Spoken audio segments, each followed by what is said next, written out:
হেরার গুহায় তোমারি ধ্যান, আসমান থেকে নামে আল কোরআন।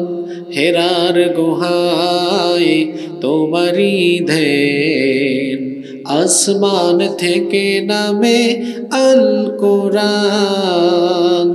ভাঙলো সবার ভুল তোমারি পরে, আসলো কোরআনের ছায়া তোলে। খালিদ ওমর আলী আবু বকর, ইসলামী ঝান্ডা নীল যে তুলে। আল আমিন তুমি ছিলে যে সদা, সকল মানুষের তরে। হে রাসূল তোমাকে ভুলি আমি কেমন করে, হে রাসূল তোমাকে ভুলি আমি কেমন করে। আল্লাহুম্মা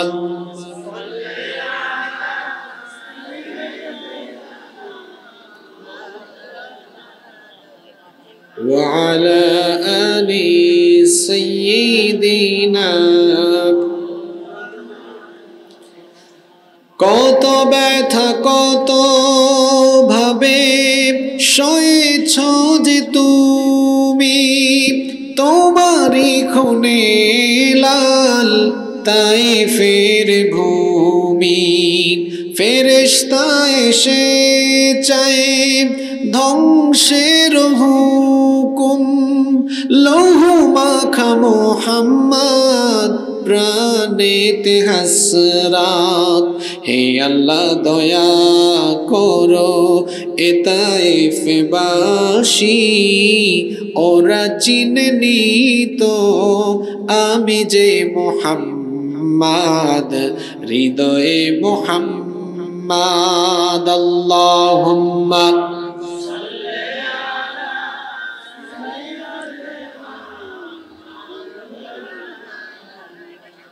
وعلى آل سيدنا।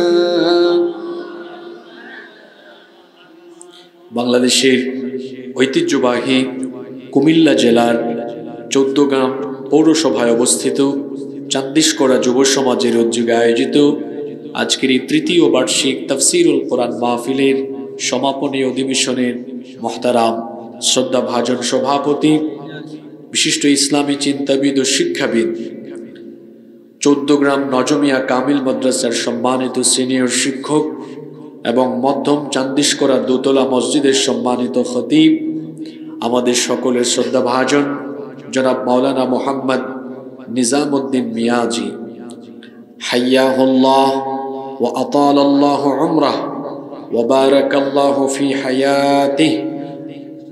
আমরা সবাই বলি আমিন। আজকের মাহফিলে বক্তব্য রেখেছেন বিশিষ্ট আলেমে দ্বীন হাফেজ মাওলানা মুহাম্মদ মুস্তাফিজ রহমানী। বক্তব্য রেখেছেন হযরত মাওলানা হাফেজ ফখরুল ইসলাম মজুমদার। বক্তব্য রেখেছেন মুফতি সালাউদ্দিন সাহেব, হাফিজাহুমুল্লাহু ওয়া রাআহুম ওয়া নাফাআল্লাহু বিহিমুল উম্মাহ ওয়া তাকাব্বালাল্লাহু জুহুদাহুম লিখিদমাতিদ দ্বীন। আমরা সবাই বলি আমিন।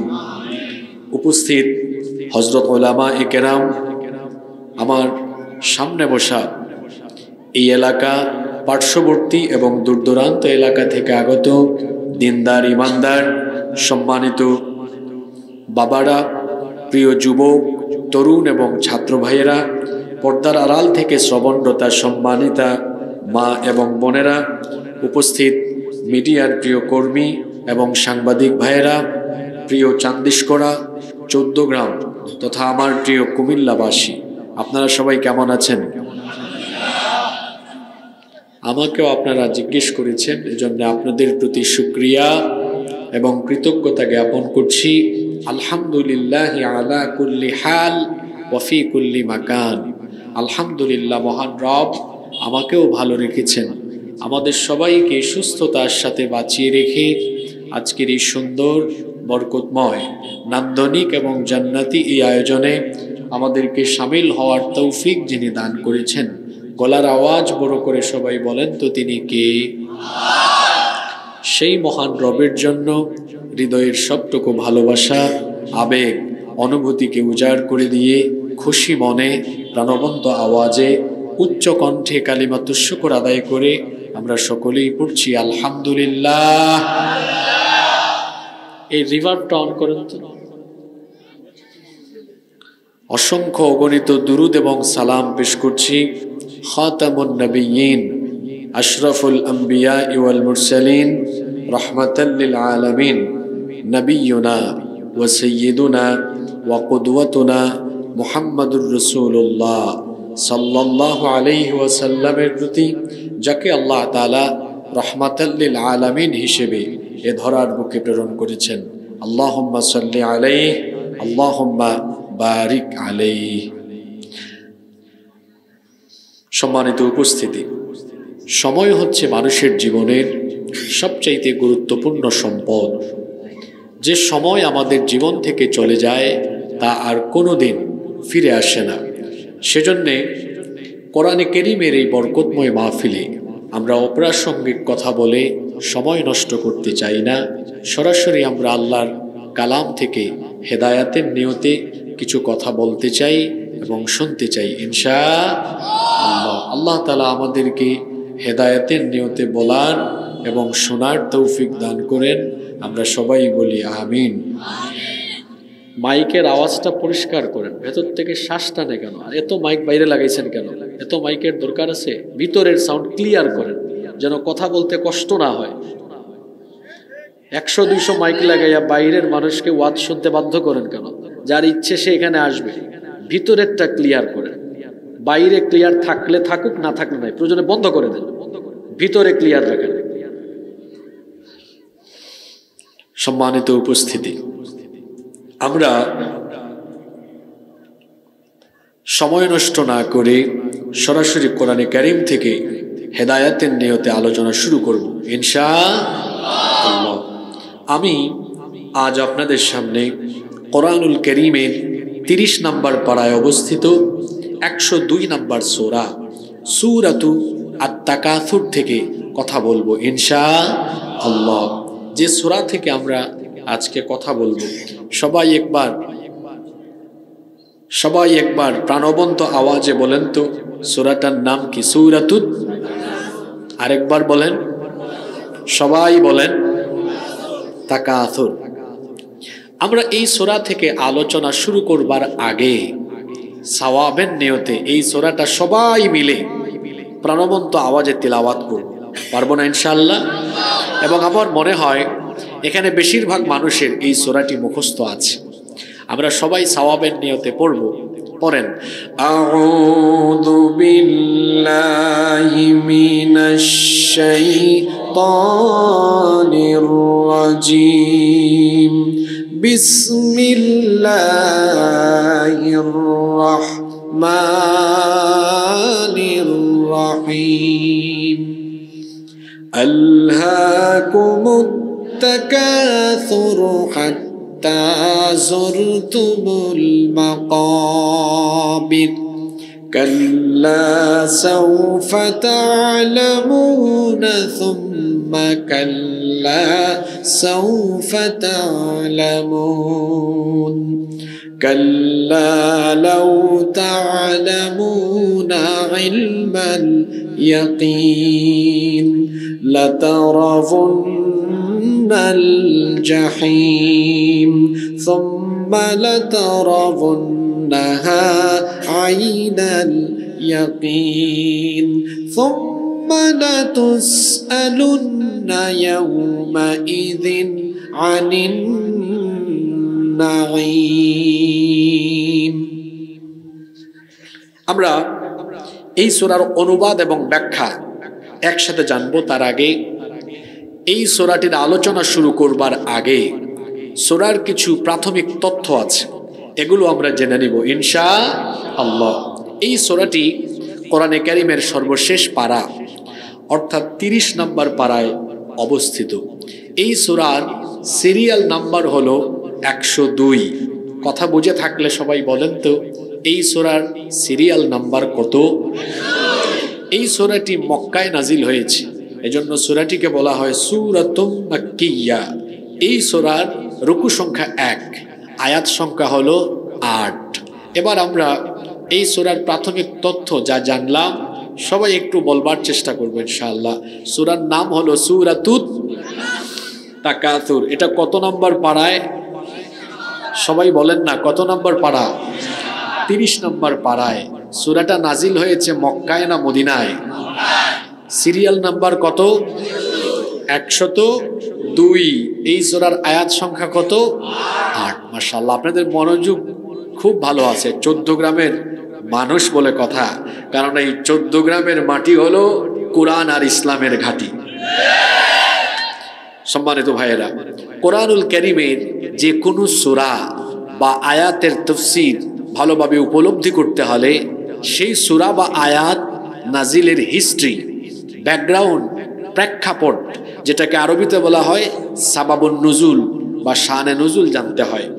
এই সূরা নাজিল হওয়ার পেছনে একটা চমৎকার ঘটনা আছে। সেই ঘটনাটাকে আমি আপনাদেরকে শোনাবো। সেই ঘটনাটা ছিল এরকম। আচ্ছা, ঘটনাটা বলার আগে আরেকটা জিনিস বলে রাখি। সূরার নাম তাকাসুর।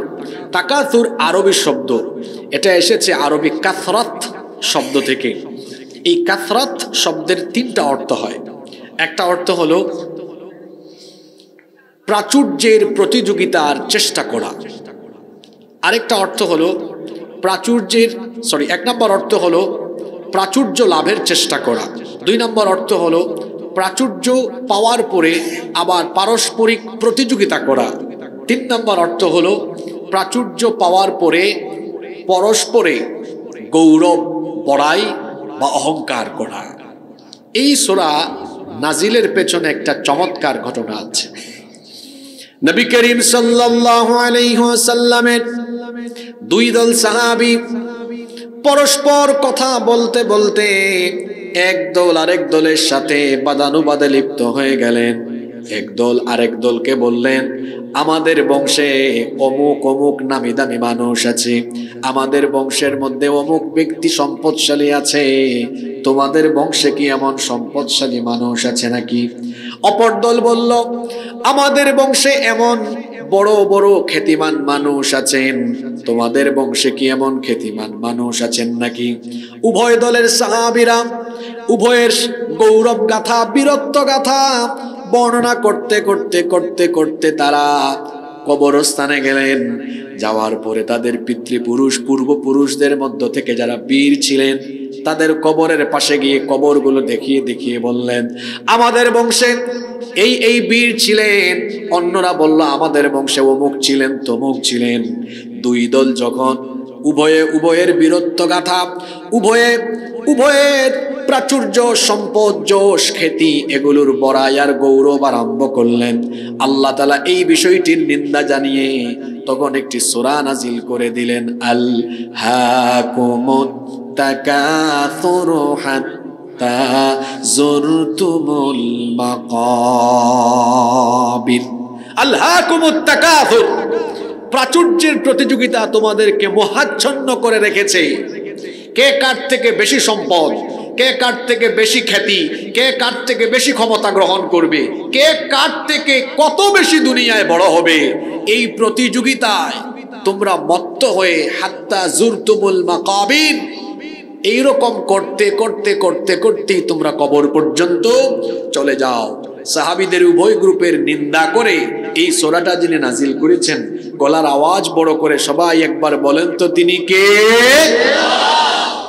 এই সূরার অবজেক্ট, উদ্দেশ্য কি, কিংবা এই সূরার সাবজেক্ট, বিষয়বস্তু কি? মাউদুউস সূরা, এই সূরার বিষয়বস্তু হলো আখিরাতের চাইতে দুনিয়ার জীবনকে প্রাধান্য দিলে, আখিরাতের চাইতে দুনিয়ার বৈষয়িক সমৃদ্ধি অর্জনের পথে মহাবিষ্ট হলে এর অশুভ পরিণতি, এর পরিণাম কত ভয়াবহ হতে পারে, এই বিষয়টি এই সূরার ভেতরে যিনি অত্যন্ত চমৎকার ভাবে তুলে ধরেছেন।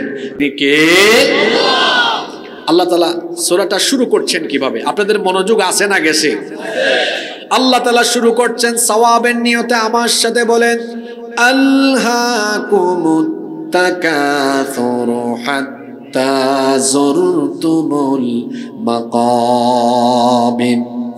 আল্লাহ তাআলা বলছেন প্রাচুর্যের প্রতিযোগিতা তোমাদেরকে মোহাচ্ছন্ন করে ফেলেছে। প্রাচুর্য লাভ, যশ খ্যাতি আর দুনিয়ায় কার থেকে কে তোমরা বড় হতে পারো, এই ধান্দায় এই চিন্তায় পেরেশান হতে হতে মশগুল হতে হতে তোমরা আখিরাতকে ভুলে দুনিয়ায় মশগুল হয়ে পড়েছো। এমনটা করতে করতে তোমাদের হায়াত ফুরিয়ে যাবে। হাত্তা যুরতুমুল মাকাবির, এমনটা করতে করতেই তোমরা কবর পর্যন্ত পৌঁছে যাবে। এই দুনিয়াতে আমাদের চোখের সামনে যত নাজ আর নেয়ামত আছে, এই সকল নাজ আর নেয়ামত যিনি আমাদের জন্য দান করেছেন তিনি কে? চোখের সামনে যত নেয়ামত আছে, ভালো করে কথাগুলো শুনেন, আজকে অনেক তথ্য আমরা এই সূরা থেকে বের করব ইনশাআল্লাহ। এই চোখের সামনে যত নেয়ামত আমরা দেখি, সব নেয়ামত দান করেছেন কে? সব নেয়ামত আল্লাহ। মনে রাখবেন, আল্লাহ সব কিছু বানিয়েছেন মানুষের জন্য, আর শুধু মানুষকে আল্লাহ বানিয়েছেন তার গোলামের জন্য। সুবহানাল্লাহ পড়বেন না? সব কিছু বানিয়েছেন আল্লাহ কাদের জন্য? জোরে বলতে হবে, কাদের জন্য? সূর্য কার জন্য? চন্দ্র, বাতাস, আগুন, পানি, এরপরে ফসলের মাঠের ফসল, এক কথায় যা আছে সব কার জন্য? জোরে বলেন, কার জন্য? আর মানুষকে বানানো হয়েছে কার গোলামের জন্য? তবে এখানে একটা কথা মনে রাখতে হবে, এই দুনিয়ার সবকিছু আল্লাহ তাআলা আমাদেরকে ভোগ করার, হালাল যত কিছু আছে এগুলো ভোগ করার, ব্যবহার করার অনুমতি দিয়েছেন, কিন্তু এগুলোর পূর্ণাঙ্গ মালিক হিসেবে নিজেদেরকে দাবি করার অনুমতি আমাদেরকে দেওয়া হয় নাই। সবকিছুর আসল মালিক কে? আরো আসতে বলেন, সবকিছুর আসল মালিক কে? কিন্তু এগুলো ব্যবহারের অনুমতি মানুষকে যিনি দিয়েছেন তিনি কে? আমার দিকে তাকান, আপনি যখন মেহমান বাড়িতে যান, মাঝে মাঝে মেহমান বাড়িতে যান না? বিয়াই বাড়িতে, হ্যাঁ, তারপর শ্বশুর বাড়িতে, খালার বাড়িতে, মামার বাড়িতে। তো এই মেহমান বাড়িতে যাওয়ার পরে মেহমান বাড়ির সম্পদগুলোর মালিক কি আপনি না ওনারা? জোরে বলেন, কারা? ওনারা। কিন্তু ওখানে যাওয়ার পরে আপনাকে একটা রুমে দেওয়া হয়, এই রুমের সবকিছু ব্যবহারের জন্য দেওয়া হয়। এখন আপনি যদি ওখানে গিয়ে বলেন সব আমার, আপনারা বের হয়ে যান, ওই ইসরায়েলের মতো আর কি, তাহলে কি হবে? মনে করেন ঢাকা শহরে আপনি একটা হোটেলে উঠলেন, তো হোটেলে পে করলেন, আপনাকে একটা রুম একদিনের জন্য দেওয়া হলো। এখন কি এই রুমের সবকিছুর মালিক আপনি? না, আপনাকে একদিনের জন্য এটা ব্যবহারের অনুমতি দেওয়া হয়েছে। ঠিক তেমনি ভাবে এই দুনিয়াতে আমরা এসেছি, দুনিয়ার কোনো কিছুর মালিক আমরা নই।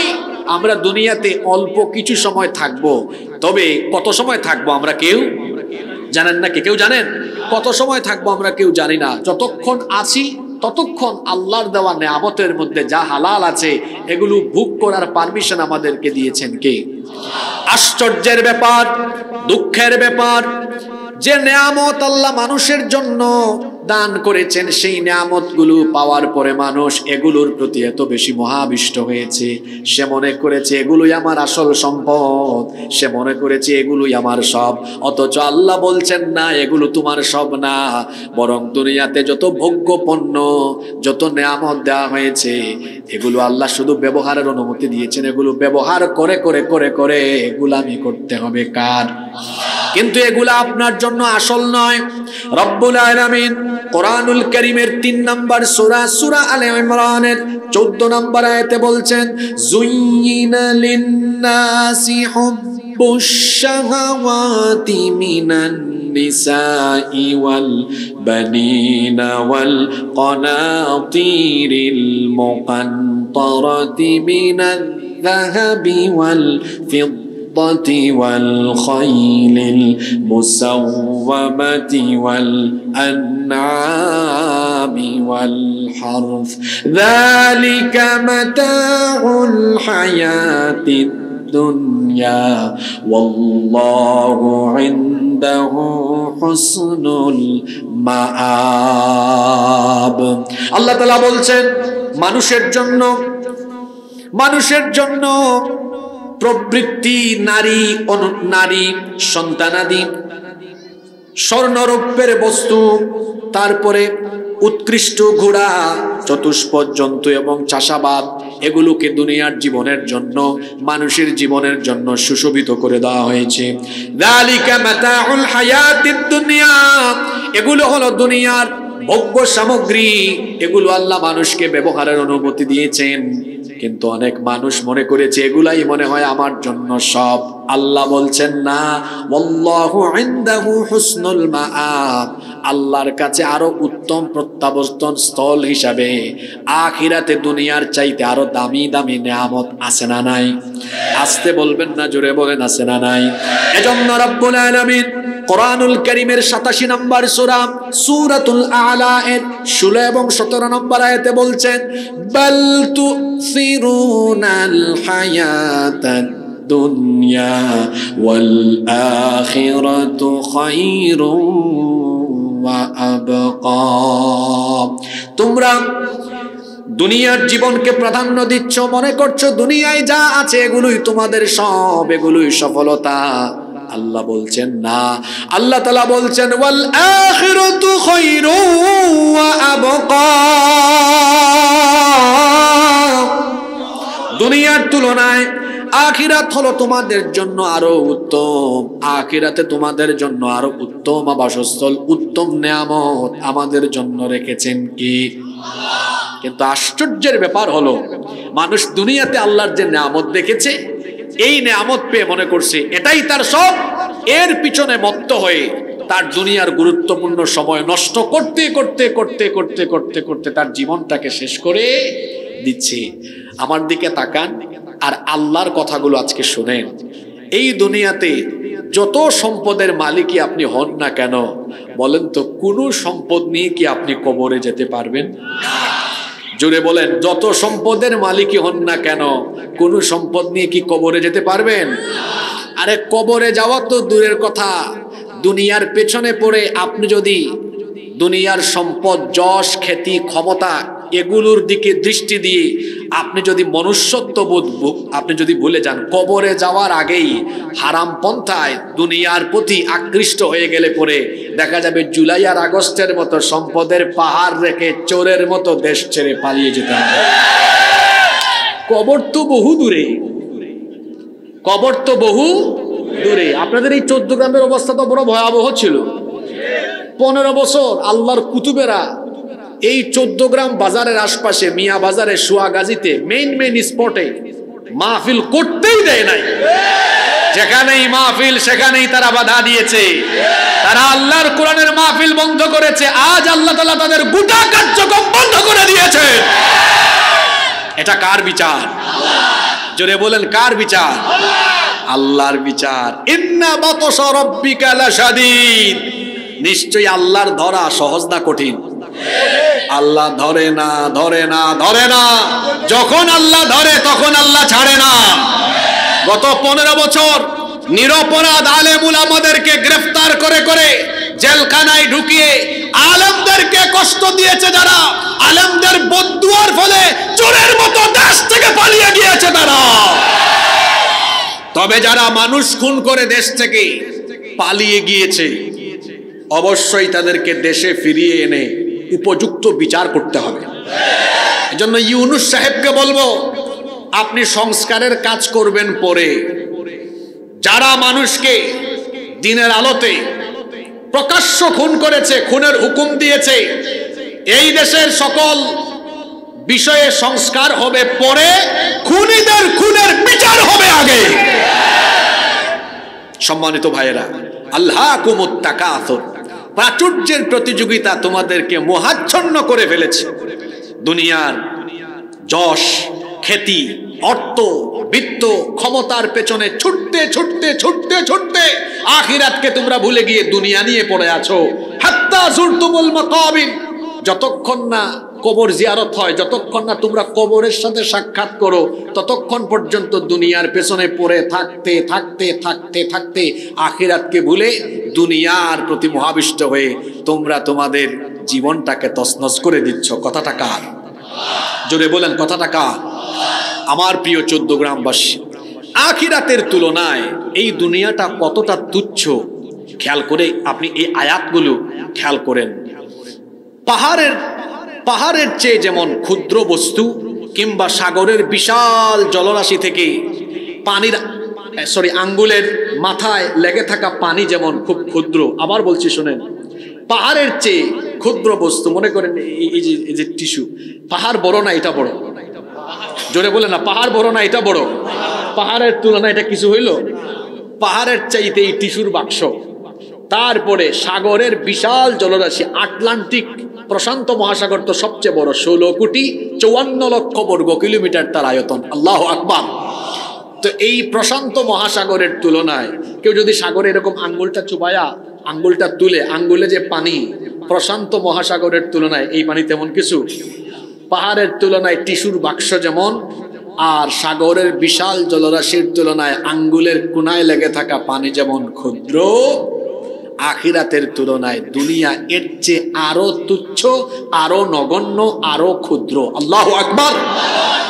এজন্য রব্বুল আলামিন কোরআনুল কারীমের 29 নম্বর সূরা সূরাতুল আনকাবুতের 64 নম্বর আয়াতে বলছেন, ওয়া মা হাযিহিল হায়াতুদ দুনিয়া ইল্লা লাহওয়ুন ওয়া লাইবুন ওয়া ইন্নাদ দারাল আখিরাতা লাহিয়াল হায়াওয়ানু লাউ কানু ইয়ালামুন। আল্লাহ তাআলা বলছেন, এই দুনিয়ার জীবন খেল তামাশা ছাড়া আর কিছুই নয়, আর আখিরাতের জীবন এটাই হলো প্রকৃত জীবন। যদি তোমরা সেটা বুঝতে পারতে, আখিরাতের তুলনায় দুনিয়ার এই জীবনটা কত ক্ষুদ্র, কত নগণ্য। আপনি যদি সময়ের দিক থেকে হিসেব করেন, যদি বলেন সময়ের দৃষ্টিকোণ থেকে আখিরাত এবং দুনিয়ার জীবনের তুলনাটা কেমন, তাহলে শুনেন, দুনিয়ার জীবনে মানুষের শুরু আছে, শেষও আছে। এই জন্য দুনিয়ার জীবনকে বলা হয় ক্ষণস্থায়ী জীবন, কিন্তু আখিরাতের জীবন হলো চিরস্থায়ী জীবন। এই জীবনের শুরু আছে কিন্তু কোনো শেষ। সময়ের দৃষ্টিকোণ থেকে পরিমাপ করলে দেখা যায় আখিরাতের তুলনায় এই দুনিয়ার জীবনে তো নগণ্য। কোরআনে কারীমের 9 নম্বর সূরা সূরাতুত তাওবা এর 38 নম্বর আয়াতে আল্লাহ তাআলা বলছেন, আরাদিতুম বিল হায়াতিদ দুনিয়া মিনাল আখিরাতি ফামা মাতাউল হায়াতিদ দুনিয়া ফিল আখিরাতি ইল্লা কলিল। আল্লাহ তাআলা বলছেন, তাহলে কি তোমরা দুনিয়ার জীবন পেয়ে আখিরাতকে ভুলে দুনিয়ার জীবন নিয়ে তোমরা সন্তুষ্ট হয়ে গেলে নাকি? অথচ শোনো, আখিরাতের তুলনায় দুনিয়ার ভোগ্য সামগ্রী হলো কলিল, অত্যন্ত নগণ্য, অত্যন্ত তুচ্ছ। একদিন আমরা সবাই দুনিয়া ছেড়ে চলে যাব, আখিরাতে ময়দানে মাহশরে, হাসরের ময়দানে আল্লাহর সামনে আমরা সবাই দাঁড়াবো। এ ব্যাপারে কি আপনাদের মনের মধ্যে কোনো সন্দেহ আছে নাকি?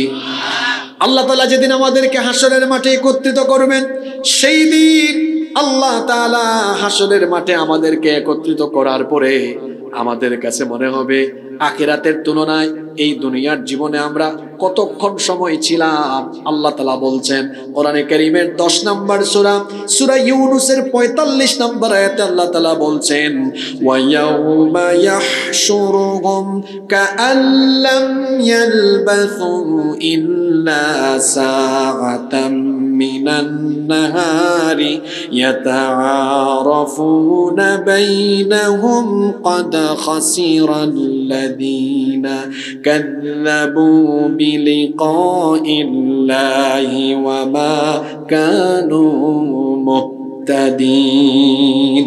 আল্লাহ তাআলা বলছেন, সেই দিন তাদেরকে হাসরের মাঠে একত্রিত করা হবে। যখন তারা হাসরের মাঠে একত্রিত হবে, মনে হবে আখিরাতের তুলনায় দুনিয়ায় তারা যে অবস্থান করেছিল মনে হবে দিনের কিছু সময়, অর্থাৎ হয়তো ঘন্টা খানেক তারা অবস্থান করেছিল। আল্লাহু আকবার। শুধু বিচারের দিনটা লম্বা হবে, নবীজি বলেছেন 50,000 সানাতিন মিম্মা তাউদ্দুন। দুনিয়ার হিসাব অনুযায়ী বিচারের দিনটা লম্বা হবে 50,000 বছর লম্বা। আল্লাহু আকবার বলবেন না? বিচারের দিন 50,000 বছর, আপনি বেঁচে থাকবেন কয় বছর? উত্তর হবে হুজুর আমি জানি না।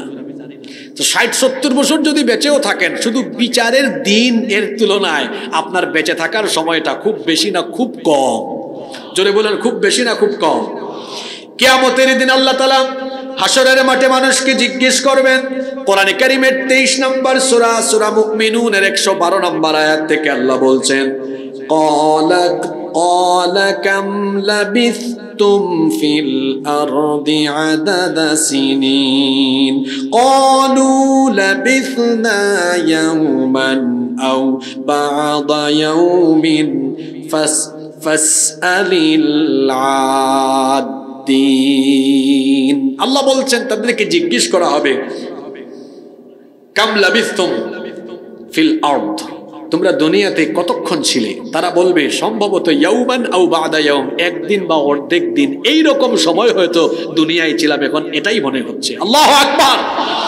তাহলে যে দুনিয়ার পেছনে আমি আপনি পড়ে আছি, এই দুনিয়া সময়ের দৃষ্টিকোণ থেকে আখিরাতের তুলনায় অনেক কিছু না, অল্প কিছুও না, অল্প কিছুও না। আবার আপনি যদি পরিমাপ করেন, পরিমাপের দৃষ্টিকোণ থেকে আখিরাতের তুলনায় এই দুনিয়া কত নগণ্য দেখেন। পরিমাপের দৃষ্টিকোণ থেকে আখিরাতের তুলনায় এত, এই দুনিয়া এত নগণ্য। মুসলিম শরীফের হাদিস, ফেহের রাদিয়াল্লাহু আনহুর ভাই মুস্তাওরিদ রাদিয়াল্লাহু আন এই হাদিসের বর্ণনাকারী সাহাবী, তিনি বলছেন রাসূল কারীম সাল্লাল্লাহু আলাইহি ওয়াসাল্লাম বলছেন, ওয়াল্লাহি মাদ দুনিয়া ফিল আখিরাতি ইল্লা মিসলু মা ইয়াজআলু আহাদুকুম ইসবাহু হাদিহি ওয়া আশারা ইয়াহইয়া বিস সাব্বাবাতি ফিল ইয়াম। আল্লাহর নবী এই আঙ্গুলের দিকে ইশারা করলেন, এই আঙ্গুলের দিকে ইশারা করে তিনি বললেন, শোনো, এই আঙ্গুল যদি কেউ বিশাল জলরাশিতে চুবিয়ে তারপরে আঙ্গুল উঠায়, বিশাল জলরাশির তুলনায়, বিশাল জলরাশির পরিমাপ থেকে এই আঙ্গুলের কোনায় থাকা পানি যেমন অতি ক্ষুদ্র, আখিরাতের তুলনায় দুনিয়ার জীবন হলো তার চাইতে আরো ক্ষুদ্র। আর এই দুনিয়াতে কার থেকে কে বেশি টাকা কামাবে, কে কার থেকে সম্পদশালী হবে, প্রতিযোগিতায় লিপ্ত না? অর্থবিত্তর দিক থেকে, সম্পদের দিক থেকে যদি আখিরাতের সাথে এই দুনিয়াকে তুলনা করেন, তাহলে কেমন হবে? মুসলিম শরীফের হাদিসে আল্লাহর নবী বলেছেন, হাদিসটা ভালো করে শুনেন। আন জাবির ইবনে আব্দুল্লাহ রাদিয়াল্লাহু আনহুমা আন্না রাসূলুল্লাহি সাল্লাল্লাহু আলাইহি ওয়াসাল্লাম মাররা বিস-সুকি দাখিলাম মিন বাদিল আলিয়া। জাবির ইবনে আব্দুল্লাহ রাদিয়াল্লাহু আনহুমা হাদিসটি বর্ণনা করেছেন। তিনি বলছেন, একবার রাসূল কারীম, আমরা মহব্বতে সবাই বলি সাল্লাল্লাহু আলাইহি ওয়াসাল্লাম, একবার আল্লাহর রাসূল আলিয়া অঞ্চল থেকে মদিনা শরীফে ঢোকার রাস্তা দিয়ে তখন তিনি যাচ্ছিলেন, তখন একটা বাজারের পাশ দিয়ে তিনি অতিক্রম করছিলেন। ওয়ান্নাসু কানাফাতাহু, আর তার উভয় পাশে প্রচুর মানুষজন ছিল। ফামাররা বিজাদিন আসাক্কা মাইয়িতিন ফাতানাওয়ালুহু ফাআখাযা বিউদুনিহি। আল্লাহর নবী তখন ওই বাজার দিয়ে যাওয়ার সময় ক্ষুদ্র কান বিশিষ্ট একটা মরা বকরির বাচ্চার পাশ দিয়ে আল্লাহর নবী যাচ্ছিলেন। শুনতেছেন হাদিসটা? আল্লাহর নবী এক বাজার দিয়ে যাচ্ছেন, ক্ষুদ্র কান, ছোট কান বিশিষ্ট মৃত একটা বকরির বাচ্চার পাশ দিয়ে যাচ্ছিলেন। আল্লাহর নবী ওই ক্ষুদ্র কান বিশিষ্ট মৃত বকরির বাচ্চার কাছে গিয়ে ওই বকরির বাচ্চার কান ধরলেন। কান ধরে উঠায়া তারপরে বললেন, ও আমার সাহাবীরা শোনো, আইয়ুকুম ইউহিব্বু আন্না হাযা লাহু বিদিরহাম, তোমাদের মধ্যে এমন কে আছো যে 1 দিরহাম দিয়ে ক্ষুদ্র কান বিশিষ্ট মরা এই বকরির বাচ্চাটাকে কিনবে? ফাকালু, সাহাবীরা তখন বললেন, মা নুহিব্বু আন্নাহু লানা বিশাইইন ওয়া মা নাসনাউ বিহি। ওগো আল্লাহর নবী, আমাদেরকে খায়া দেয়া কোনো কাজ নাই, 1 দিরহাম দিয়ে ক্ষুদ্র কান বিশিষ্ট মরা এই বকরির বাচ্চা কিনবো। আল্লাহর নবী তখন বললেন, তাহলে সাহাবীরা শোনো, আতুহিব্বুনা আন্নাহু লাকুম, তোমাদের মধ্যে এমন কে আছো বিনা পয়সায় এই ক্ষুদ্র কান বিশিষ্ট মরা বকরির বাচ্চা নিয়ে যাবে? শুনতেছেন? সাহাবীরা তখন বললেন, ওয়াল্লাহি লাউ কানা হাইয়ান, ওয়াল্লাহি লাউ কানা হাইয়ান কানা আইবান ফিহি লাআন্নাহু আসাক। তারা বললেন, ওগো আল্লাহর নবী, আল্লাহর কসম করে বলছি এটা তো মরা, যদি জীবিত হতো তাহলে আমরা টাকা দিয়ে নয়, বিনা পয়সায় দিলেও আমরা জীবিত হলে এটা নিতাম না, কারণ এই পশুটার ভেতরে ত্রুটি আছে, এটার কান ছোট, এই রকম একটা পশুকে আমরা বিনা পয়সায় নিতাম না। আল্লাহর নবীকে তারা বললেন, ফাকাইফা ওয়া হুয়া মাইয়িত, যেখানে জীবিত থাকলেও আমরা এটা নিতাম না, মরা অবস্থায় কেন নিব? আল্লাহর নবী বললেন, তোমাদেরকে জিজ্ঞেস করার কারণ আছে। ফাওয়াল্লাহি, আমি আল্লাহর কসম করে বলছি, লাদ দুনিয়া আহওয়ানু আলাল্লাহি মিন হাদা আলাইকুম, এই ক্ষুদ্র কান বিশিষ্ট মরা বকরির বাচ্চার তোমাদের কাছে যেমন এর কোনো দাম নাই, তেমনি আল্লাহর কাছে এই দুনিয়ারও কোনো দাম নাই। আল্লাহু আকবার।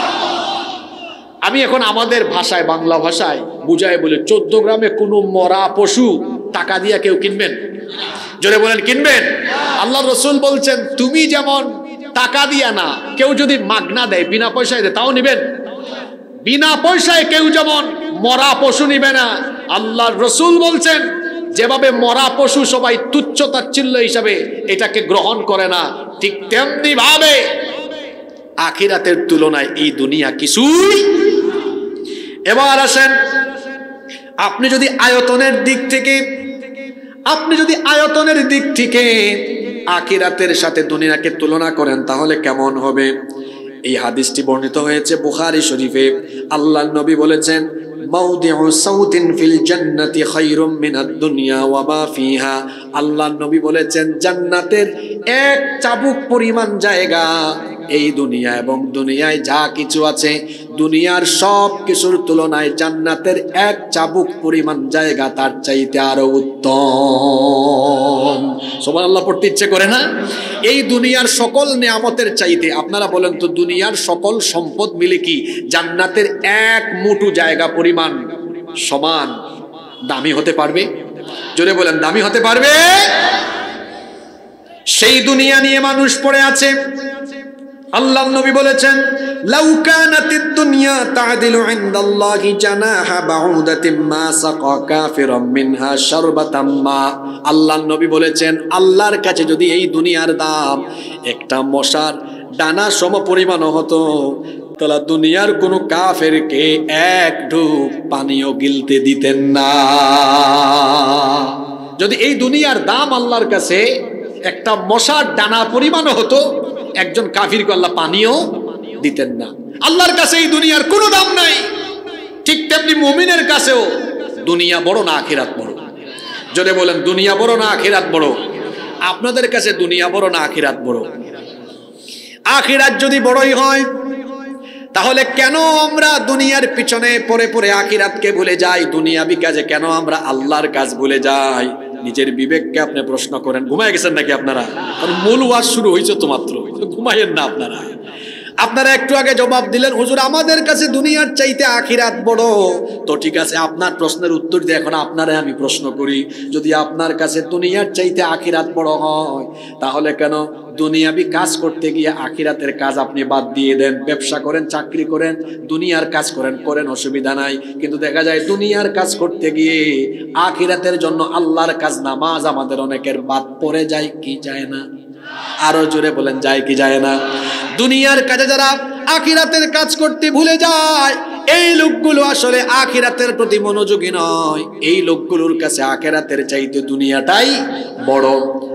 এজন্য দেখা যায় এমন হয়, তার পেট ভরে না, তার মন ভরে না, যত পেয়েছে আরো পেতে চায়। যদি একবার মেম্বার হয়, চিন্তা করে একটা মেম্বার হয়েছে, এবার পরের টার্মে চেয়ারম্যান হওয়ার চেষ্টা করব। যদি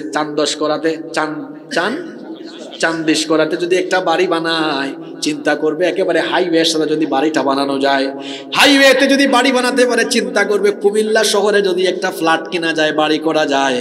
কুমিল্লা শহরে যদি ফ্ল্যাট কেনা যায় বা বাড়ি করা যায়, তো চিন্তা করবে এবার যদি ঢাকায় করা যায়। ঢাকায় করার পরে চিন্তা করবে এবার যদি কানাডার বেগমপাড়ায় কিংবা আমেরিকার নিউ ইয়র্কে একটা বাড়ি করা যায়। যদি একবার চৌদ্দগ্রাম পৌরসভার কাউন্সিলর হতে পারে, তারপরে মেয়র হওয়ার চেষ্টা করে, মেয়র হয়ে গেলে পরে এমপি মন্ত্রী হওয়ার চেষ্টা করে, ক্ষমতা যদি একবার পায় কেমনে আরো বেশি ক্ষমতার মালিক হতে পারে সেই চেষ্টা করে, একবার ক্ষমতায় আসলে পরে একেবারে 41 সাল যাওয়ার পর্যন্ত চেষ্টা করে। তাহলে বোঝা গেল মানুষের পরিস্থিতি হলো এমন, তার পেট কোনো কিছুতে ভরে না, সে যত পায় তত আরো চায়, সে যত পায় তত আরো। ভালো করে শোনেন, কারো কাছে একটা সাইকেল আছে, চিন্তা করবে এখন যদি একটা মোটর সাইকেল হতো, যদি ওই যে 80 বা 100 একটা গাড়ি পায়, চিন্তা করে যদি একটা ডিসকভার বা পালসার হতো, ডিসকভার বা পালসার হয়েছে, চিন্তা করে এখন যদি একটা এফজেড হতো। এইভাবে করে চাহিদা আর ফোরায় না। রিক্সায় চড়তো, রিক্সায় চড়ে চড়ে ঘুরে মানুষ, প্রাইভেট কারে চড়ে যদি একটা প্রাইভেট কার হতো, কোনো মতে 110 অথবা ভাঙাচোরা একটা গাড়ি নিয়েছে, রাস্তায় তাকায় কয় যদি আমার একটা এক্স করোলা হতো, এক্স করোলা নিয়েছে।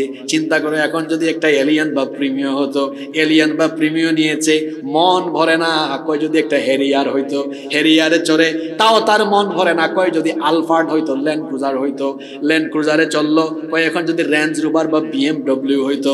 দেখা যায় সে যত পায় আরো শুধু চায়। কথা বাস্তব না বাস্তব? যত পায় আরো চায়। এই জন্য আল্লাহর নবী বলেছেন মানুষ হলো এমন, তার স্বভাব হলো এমন। আল্লাহর নবী বলেছেন লাউ কানা লি ইবনি আদামা ওয়াদিয়ান মিন মাল, আদম সন্তান যদি 2 উপত্যকা ভর্তি সম্পদের মালিক হয়ে যায়, আদম সন্তান যদি 2 উপত্যকা ভর্তি সম্পদের অধিকারী হয়ে যায়, তখন তাকে দেখা যাবে লাবতাগা ওয়াদিয়ান সালিসা, তৃতীয় আরেকটা উপত্যকা ভর্তি সম্পদের মালিক হতে চাইবে। আল্লাহর রাসূল বললেন ওয়ালা ইয়ামলাউ জাওফাবনি আদামা ইল্লা তুরাব, আদম সন্তানের পেট দুনিয়ার কোনো কিছু দিয়ে নয়, কবরের 3.5 হাত মাটি ছাড়া তার পেট কিছুতেই ভরবে না। আদমের পেট ভরবে তখন কবরের ভিতরে ঢুকবে, এর আগ পর্যন্ত যত পায় আরো চায়। ক্ষমতা দেওয়া হইল, ক্ষমতা পাওয়ার পর এটা ছাড়তে চায় না, দেওয়া হয়েছে 5 বছর, যে কোনোই হোক, যে কোনো কায়দায় আরো লং টার্ম থাকা যায় কিনা। টাকার বড়াই, টাকার পেছনে, অর্থের পেছনে, যশ খ্যাতির পেছনে, ক্ষমতার পেছনে পড়ে পড়ে যারা আখিরাতকে ভুলে গিয়েছে, আল্লাহ এদের কথা এখানে বলছেন আল্লাহকুমুত তাকাসুর, প্রাচুর্যের প্রতিযোগিতা, দুনিয়ার সম্পদের মোহ, দুনিয়ার খ্যাতি, দুনিয়ার ক্ষমতা, দুনিয়াবি বিষয়ের পেছনে ছুটতে ছুটতে ছুটতে ছুটতে আখিরাতকে ভুলে গিয়ে যারা দুনিয়ার প্রেমে মাতোয়ারা হয়েছে, এই রকম করতে করতে তার পরিস্থিতি এমন হবে হাত্তা যুরতুমুল মাকাবির, কবর পর্যন্ত পৌঁছে যাবে। আর যখন সে 3.5 হাত কবরে চলে যাবে, সে যে দুনিয়ার পেছনে পড়েছিল, এই দুনিয়ার অর্থবিত্ত ক্ষমতা তখন তার সাথে যাবে। কথা তো বললেন না, সাথে যাবে। আপনাদের এই 14 গ্রামে কবরস্থানে অনেক মানুষ ঘুমায় আছে, যাদের সুন্দর সুন্দর বাড়ি 14 গ্রামে ছিল, আজকে বাড়ি আছে, আজকে বাড়ি আছে, আছে বাড়ি, কিন্তু বাড়িওয়ালা, বাড়ি আছে কিন্তু বাড়িওয়ালা। চোখেরই পলকে তুমি হতে পারো লাশ, চিরতরে বন্ধ হবে তোমারই নিঃশ্বাস, হবে এলান তোমারই নাম মসজিদের মাইকে, হবে এলান তোমারই নাম মসজিদের মাইকে। বাড়িওয়ালা নাই রে, বাড়ি নাই রে দুনিয়াতে, বাড়িওয়ালা নাই রে, বাড়ি নাই রে দুনিয়াতে, বাড়িওয়ালা নাই রে, বাড়ি নাই রে দুনিয়াতে, বাড়িওয়ালা নাই রে, বাড়ি নাই রে দুনিয়াতে। বাড়ি, বাড়ির জায়গা আছে, বাড়িওয়ালা নাই। আল্লাহ এই কথাই বলছেন। প্রাচুর্যের প্রতি মহাবিষ্ট হতে হতে প্রাচুর্যের মোহের প্রতিযোগিতায় পড়ে প্রতিযোগিতা করছো, কার ক্ষমতা কার থেকে বেশি হবে, কার বাড়ি কার থেকে বেশি সুন্দর হবে, কার থেকে কার বেশি টাকা হবে, কার থেকে কার বেশি ক্ষমতা হবে। এই রকম প্রতিযোগিতা করতে করতে আখিরাতকে ভুলে দুনিয়ার মোহে পড়ে তোমাদের পরিস্থিতি এমন হচ্ছে হাত্তা যুরতুমুল মাকাবির। কবর পর্যন্ত তোমরা পৌঁছে যাও, অথচ যখন তোমরা কবরে চলে যাও তখন তোমাদের দুনিয়াবি কোনো বিষয় তোমাদের সাথে যায় না। আল্লাহর রাসূল বলেছেন, হাদিসটা ভালো করে খেয়াল করেন, হাদিসটি বুখারী এবং মুসলিম শরীফে এসেছে। হাদিসের বর্ণনাকারী সাহাবী হলেন আনাস ইবনে মালিক রাদিয়াল্লাহু আনহু। তিনি বলছেন, আল্লাহর নবী বলেছেন, ইয়াতবাউল মাইয়িতা সালাতা, যখন কোনো মানুষ মারা যায়, মারা যাওয়ার পরে তার সাথে কবর পর্যন্ত তার সাথে তিনটা জিনিস যায়। কথা বুঝে থাকলে বলেন, মানুষ মারা যাওয়ার পরে তার কবর পর্যন্ত তার সাথে কয়টা জিনিস যায়? আরো জোরে বলেন, কয়টা? আল্লাহর নবী বলছেন, ফায়ারজিউ ইসনান ওয়া ইয়াবকা মাআহু ওয়াহিদ, দুইটা জিনিস তাকে কবরে রেখে ফিরে চলে আসে, একটা জিনিস তার সাথে যায়। বলেন তো দেখি, মানুষ মরার পরে তার সাথে কবর পর্যন্ত কয়টা জিনিস যায়? দুইটা ফিরে চলে আসে, একটা তার সাথে থাকে। প্রশ্ন হলো, কোন তিনটা জিনিস মানুষকে কবর পর্যন্ত পৌঁছে দেয়, কবর পর্যন্ত এগিয়ে দেয়? আল্লাহর নবী বলছেন, এক নাম্বার হলো আহলুহু, তার পরিবার পরিজন। আপনি মারা গিয়েছেন, আপনার পরিবারের লোকজন খাটিয়ায় বহন করে আপনাকে কবরে নিয়ে যাবে, তাহলে তারা আপনার সাথে কবর পর্যন্ত যাবে কি যাবে না? যাবে। দুই নাম্বার হলো ওয়া আমালুহু, তার আমল, তার সাথে তার আমলও তো কবরে যাচ্ছে। তিন নাম্বার হলো ওয়া মালুহু, তার মাল সম্পদ তার সাথে যাচ্ছে। আল্লাহর নবী বলেছেন, তাকে কবরে শোয়ানোর পরে তার পরিবার পরিজন তাকে রেখে চলে আসবে, তার মাল সম্পদ তার সাথে যাবে না, সেগুলোও থেকে যাবে। কেবলমাত্র যে জিনিস তার সাথে কবরে যাবে সেটার নাম হলো আমল। তার মানে আমল ভালো হলে ফয়সালা ভালো হবে, আমল খারাপ তো ফয়সালা খারাপ। ও আমার বাবারা, আমার ভাইয়েরা, কি ভয়ঙ্কর অবস্থা! এই যে আপনারা এখানে এসেছেন, প্রত্যেকের গায়ের মধ্যে কত দামি দামি ব্র্যান্ডের কাপড় অনেকের গায়ে আছে, কিন্তু যখন দুনিয়া থেকে আমরা চলে যাব তখন আমাদের শরীর থেকে এই কাপড় চোপড় খুলে সাদা কাফন শরীরের মধ্যে পেঁচিয়ে দেওয়া হবে। আহারে, একটু ভাবুন তো, একটু কল্পনা করুন তো, একটু ভাবুন, আজকে চিন্তা করুন, এই মুহূর্তে যদি আপনি এখানে মারা যান, তাহলে দেখা যাবে মানুষ আপনাকে নিয়ে আপনার বাড়িতে যাবে। বাড়িতে যাওয়ার পরে জীবিত থাকলে পরে আপনি তো বিছানার মধ্যে ঘুমানোর সুযোগ পান, কিন্তু যখন মানুষ মারা যায় বিছানার মধ্যে বালিশ দিয়ে আর ঘুম পাড়ায় না, খাট থেকে তখন তাকে নিচে নামায়া দেয়। খাট থেকে নিচে নামানোর পরে কোনো বালিশও দেয় না, একটা পাটি বিছায়া, কিংবা ওই যে আপনারা নিচে যেটা দিয়েছেন, এটার নাম কি জানো, তেরপাল বিছায়া সেখানের উপর বা চাটাইয়ের উপরে শোয়া রাখে। এরপরে দেখা যায় আপনার বউ, আপনার বাচ্চা, আপনার ভাই বোন, যে পরিবারের মানুষ যারা আপনাকে এত ভালোবাসতো, যাদেরকে আপনিও এত ভালোবাসতেন, দেখা যাবে তারা আপনার লাশ রেখে মিটিং এ বসে যাবে, বলবে লাশ বেশিক্ষণ ঘরের ভেতরে, বাড়ির ভেতরে রাখা ঠিক না, তাড়াতাড়ি জানাজার ব্যবস্থা করো। দেখবেন যাদেরকে এত মহব্বত করেছেন, বাজারে গেলে, মার্কেটে গেলে পরে যাদের জন্য মার্কেট করে কিনে এনেছেন, তারাই মিটিং করবে, এই লোকটারে তাড়াতাড়ি ঘর থেকে বের করো। দেখা যাবে 3, 4, 5 ঘন্টার ভেতরে তারা আপনার জন্য পৃথিবী থেকে বিদায় করার জন্য সব রকমের ব্যবস্থা করে ফেলবে। ফোন করবে, বলবে তাড়াতাড়ি কাফনের কাপড় নিয়ে আসো। অন্যদিকে কিছু মানুষকে পাঠাবে, বাঁশের ঝাড়ে যাও, গিয়ে বাঁশ কাটা আরম্ভ করো। কিছু মানুষকে কবরস্থানে পাঠাবে কবর খোঁড়ার জন্য। কিছু লোক কবর খুঁড়বে, কিছু লোক পানি গরম করবে, কিছু লোক কাফনের কাপড় কাটবে। তারপরে দেখা যাবে আর কিছু সময় পরে চিরদিনের জন্য, চিরজীবনের জন্য আপনার বাড়ি থেকে, ঘর থেকে আপনার দেহখানাকে বের করবে। নামও বলবে না, আব্দুল সালাম সাহেবকে বের করো এটা বলবে না। দেখা যাবে আপনার আপনজন বলবে, ঘর থেকে লাশ বের করো। ঘর থেকে লাশ বের করার পরে আবার জীবনের শেষ গোসল দেওয়া হবে। জীবনের শেষ গোসল দেওয়ার পরে আপনার শরীর থেকে চিরদিনের জন্য কাপড় খুলে ফেলে সাদা কাফন দিয়ে পেঁচায়া, তারপরে আতর মাখায়া ডাক দিবে, আসো শেষবারের জন্য লাশের মুর্দার চেহারা কানা দেখো। আপনার ঘরের লোকজন হুমড়ি খেয়ে পড়বে, শেষবারের মতো আমার আপনজনের মুখখানা দেখি। দেখার পরে দ্রুত গতিতে কাফনের মাথার দিকের কাপড়টা দ্রুত গতিতে পেঁচায়া বাড়ি থেকে চিরদিনের জন্য আপনাকে নিয়ে রওনা করবে। রওনা করে করে জানাজার মাঠে চলে যাবে। জানাজার মাঠে যাওয়ার পরে বেশি সময় না হবে না, খুব দ্রুত জানাজা দেওয়ার পরে তারপরে দেখবেন এই আপনজন আপনাকে কাঁধে নিয়ে, খাটিয়াটা কাঁধে বহন করে করে করে করে আপনাকে কবর পর্যন্ত নিয়ে যাবে। আপনার ব্যবহৃত গাড়ি, আপনার ব্যবহৃত বাড়ি, আপনার ব্যবহার করা জিনিসপত্র সব থেকে যাবে। আপনার আপনজন তারাও থেকে যাবে। কবরের ভেতরে আপনার সাথে আপনার কি যাবে? আসতে বলবেন না, জোরে বলেন। কবরের ভেতরে আপনার সাথে কি যাবে?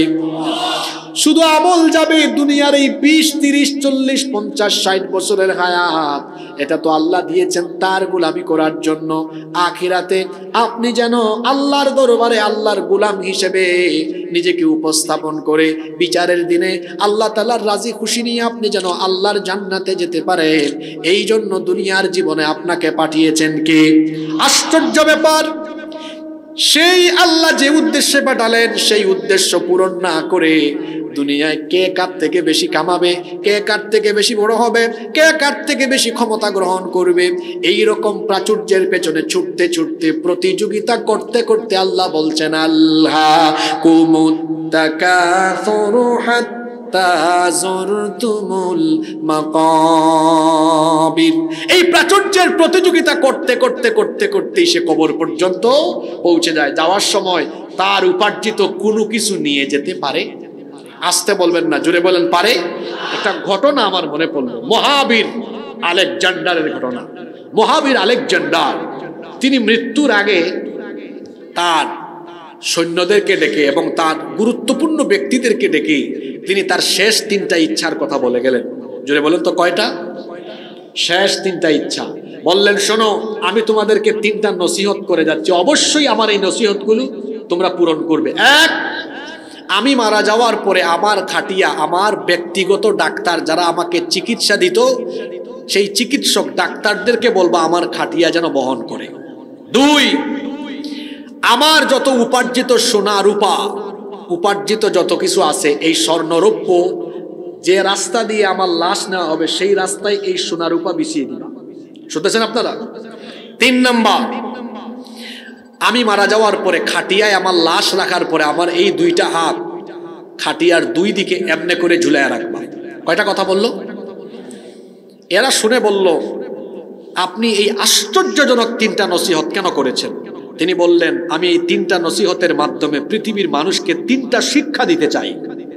1, আমি যে বললাম আমার খাটিয়া, আপনারা খাটিয়া বলেন না অন্য কিছু বলেন, আমার খাটিয়া চিকিৎসকরা এই জন্য বহন করবে, পৃথিবীর মানুষ যেন এই চিত্র দেখে যে আলেকজান্ডারের চিকিৎসা করতো এই ডাক্তাররা চিকিৎসা করে আলেকজান্ডারকে বাঁচাতে পারে না, যাতে মানুষ বুঝে আল্লাহর হুকুম আসলে অবশ্যই তার জীবন শেষ হয়ে যাবে, কেউ কাউকে আটকায় রাখতে পারবে। 2, আমি যে বললাম সোনারূপা আমি যেগুলা আমার জীবনে অর্জন করেছি রাস্তায় বিছাইয়ে দিবা, যাতে মানুষ এই চিত্র দেখে শিক্ষা নেয়। আলেকজান্ডারের এত স্বর্ণরৌপ্য ছিল, কিন্তু স্বর্ণরৌপ্য কোনো কাজে লাগতেছে না, এগুলো দুনিয়াতে থেকে যাচ্ছে। 3, আমার 2 হাত বলেছিলাম 2 দিকে ঝুলায় রাখবা, যাতে মানুষ আমার 2টা খালি হাত দেখে বুঝে আমার এত সম্পদ ছিল, কোনো সম্পদ 2 হাত ভরে নিয়ে যেতে পারছি না, সব রেখে খালি হাতে আমাকে কবরে যেতে হচ্ছে। আল্লাহু আকবার। ও আমার 14 গ্রামের বাবাজান ভাইজানরা, আপনাদের এলাকার অনেক মানুষ প্রবাসে থাকে না, মধ্যপ্রাচ্যে থাকে না, কাতারে, দুবাইয়ে, বিভিন্ন দেশে থাকে। এখন বলেন তো আপনারা, একজন ভাই সৌদি আরব, কাতার, দুবাইয়ে থাকেন, উনি দেশে আসছেন, প্রবাসী ভাই, আসার সময় টিকিট কেটে আসে না?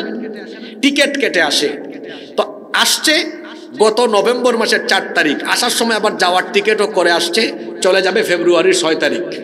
তো আজকে হলো জানুয়ারির 26 তারিখ, ফেব্রুয়ারির 6 তারিখ যাবে। তো যখন ফেব্রুয়ারির 5 তারিখ হবে, সে কি তখন বসে থাকবে না, যাওয়ার প্রস্তুতি নেবে?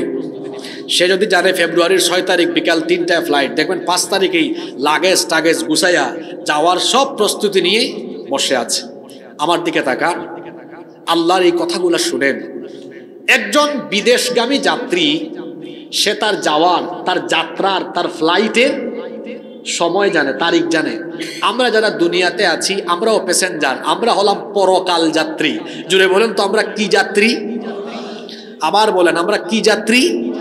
পরকাল যাত্রী। এই জন্য বললাম কেউ দুনিয়ায় স্থায়ী নয়, কেউ দুনিয়া স্থায়ী পৃথিবী আমার আসল ঠিকানা নয়, মরণ একদিন মুছে দেবে সকল রঙিন পরিচয়। পৃথিবী আমার আসল ঠিকানা নয়। আমরা সবাই কি যাত্রী? পরকাল যাত্রী। সৌদি আরবগামী যাত্রী সে জানে 6 তারিখে তার ফ্লাইট। মনে করেন আগামীকাল কেউ কুয়েত যাবে, কালকে আগামীকাল 27 তারিখ, তো সে টিকিট কাটছে, টিকিটে লেখা আছে আগামীকাল বিকাল 4টায় আপনার ফ্লাইট। একজন সৌদিগামী যাত্রী তার ফ্লাইটের টাইম জানে, কিন্তু দুনিয়ার একজন পরকাল যাত্রীও তার ফ্লাইটের টাইম জানে। কথা বুঝেন নাই আপনারা? এখানে কে জানেন কোন দিন কোন সময় মরবেন? হাত তুলেন। কেউ জানেন? বলেন, কেউ জানেন? আশ্চর্যের ব্যাপার, আমরা কেউ জানি না কে কখন যাব। সুস্থ আছি তো এমনও হতে পারে এই মাহফিল থেকে যাওয়ার পথে কেউ রোড অ্যাক্সিডেন্ট করে জায়গায়। আমি গত সপ্তাহে আপনাদের এদিক থেকে যাচ্ছি, ঢাকা থেকে, দেখলাম এই 14 গ্রাম বাজারে ঢোকার আগে এক এক ট্রাকের তলায় একটা ছোট্ট গাড়ি পড়ছে। আমরা নিজেরাই দেখলাম কয়েকটা লাশ পড়ে আছে। 2 সেকেন্ড আগে ছিল, 2 সেকেন্ড পরে। জোরে বলেন আছে? দেখেন, একজন সৌদিগামী বা বিদেশগামী যাত্রী তার ফ্লাইটের টাইম জানে, কিন্তু দুনিয়ার একজন মানুষও তার পরকালের যাত্রার টাইম জানে। এবার আসেন মূল কথায়। আগামীকাল কারো ফ্লাইট হলে সে কি আজকে তার প্রস্তুতি শেষ করবে না করবে না? জোরে বলেন, করবে না করবে না? আমি বড় অবাক হই, একজন বিদেশ যাত্রী তার ফ্লাইটের টাইম জেনে লাগেজ গুছাইয়া প্রস্তুতি নেয়। টাইম জানার পরে যদি প্রস্তুতি থাকে ভালো, তো আমরা ফ্লাইটের টাইম জানি না কে কখন মরবো। আমাদের প্রস্তুতি আরো ভালো হওয়ার দরকার ছিল কি ছিল না? কিন্তু আপনারা বলেন তো, আমরা আমাদের ফ্লাইটের টাইমই জানি না, কিন্তু আমরা এত গাফেল হয়েছি, আমাদের ফ্লাইটের কোনো প্রস্তুতি কেমনে নিব? প্রস্তুতি হবে এমন যে আমি যে কোনো মুহূর্তে চলে যেতে পারি, আমাকে প্রস্তুত থাকতে হবে। আমি যে আল্লাহর গোলাম, আল্লাহর পথে ছিলাম, তার প্রমাণ থাকতে হবে। কিন্তু দেখা যায় আমার জীবন শয়তানিতে কাটে, শয়তানের গোলামিতে কাটে। তার মানে হচ্ছে দুনিয়া আমাকে গাফেল করে ফেলেছে। আশ্চর্য কথা। সৌদিগামী যাত্রী তার ফ্লাইটের টাইম জানে, আর আপনি এমন মানুষ, আপনি আপনার ফ্লাইটের টাইমও জানেন না। হাসিবুর রহমানের জন্য, আপনার জন্য, আমাদের জন্য আজকের রাত জীবনের শেষ রাত হতে পারে কি পারে না? আগামীকাল কবরের প্রথম রাত হতে পারে কি পারে না? জোরে বলেন, পারে কি পারে না? যুবক ভাইরা বলবে, কে বলছে হুজুর? আমাকে দেখছেন আপনি? আমি ইয়াং, আমি কেন এখন মরবো? আমার যুবক ভাইরা, পৃথিবীতে আসার সিরিয়াল আছে, যাওয়ার কোনো সিরিয়াল। এসেছেন আগে, এসেছেন পরে, চলে যেতে পারেন আগে, এসেছেন পরে, চলে যেতে পারেন। এই জন্য আল্লাহ বলছেন, দুনিয়ার প্রতি মোহাচ্ছন্ন হয় না। যদি দুনিয়ার প্রতি মোহাচ্ছন্ন হয়ে যাও, এই মুখে পড়ে থাকতে থাকতে দুনিয়ার জীবন চলে যাবে, টেরও পাবে না। হাত্তা যুরতুমুল মাকাবির, দেখা যাবে কবরে পৌঁছে যাবে। আর যখন কবরে পৌঁছে যাবে, তখন তুমি আফসোস করবে, আহারে আমি এতদিন ভুলের মধ্যে ছিলাম। এজন্য আল্লাহ বলছেন, কাল্লা সাউফা তা'লামুনা সুম্মা কাল্লা সাউফা তা'লামুন। কখনো নয়, সাউফা তা'লামুন, শীঘ্রই তোমরা জানতে পারবে। এরপরে আল্লাহ তাকিদ দিয়ে বলেছেন, সুম্মা কাল্লা সাউফা তা'লামুন, অতঃপর কখনো নয়, শীঘ্রই তোমরা জানতে পারবে যে দুনিয়ার পিছনে তোমরা পড়েছিলে। তোমরা জানতে পারবে, আহারে আমরা ভুলের মধ্যে ছিলাম। আমরা মনে করেছিলাম বেশি বেশি ক্ষমতা পাওয়া, বেশি বেশি টাকা পয়সা সম্পদের মালিক হওয়া, বেশি বেশি দুনিয়ার খ্যাতি পাওয়া, এটাই মনে হয় সফলতা। কিন্তু আল্লাহ বলছেন, মরণ আসলে পরে বুঝবা, শীঘ্রই তোমরা জানবা তোমরা যে বিষয়ের উপর ছিল সেটা তোমাদের ভুল ছিল, বরং সঠিকটা ছিল এমন, তোমাদেরকে দুনিয়াতে পাঠানো হয়েছে আখিরাত কামাইয়ের জন্য।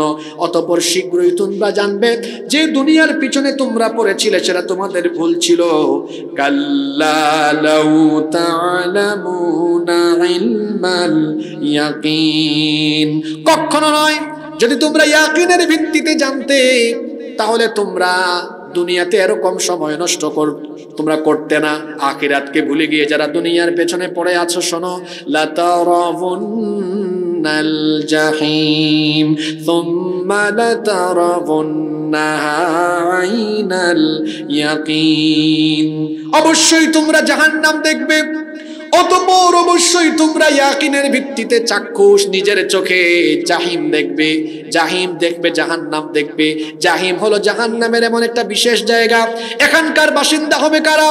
কোরআনে কারীমের ৭৯ নম্বর সূরা সূরাতুন নাজিআতের ৩৭ নম্বর আয়াত থেকে আল্লাহ বলছেন, ফাআম্মা মান তাগা ওয়া আসারাল হায়াতাদ দুনিয়া ফাইন্নাল জাহিমা হিয়াল মাওয়া।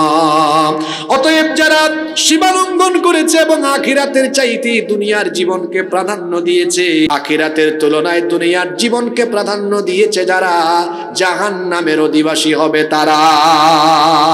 যারা আখিরাতকে ভুলে যায়, দুনিয়ার পেছনে পড়ে, এরা সব গুনাহ করতে পারে। এদেরকে তখন থামানো যায় না। দেখা যায় এমন হয়ে ওঠে এরা দুনিয়া ছাড়া কিছুই বুঝে না।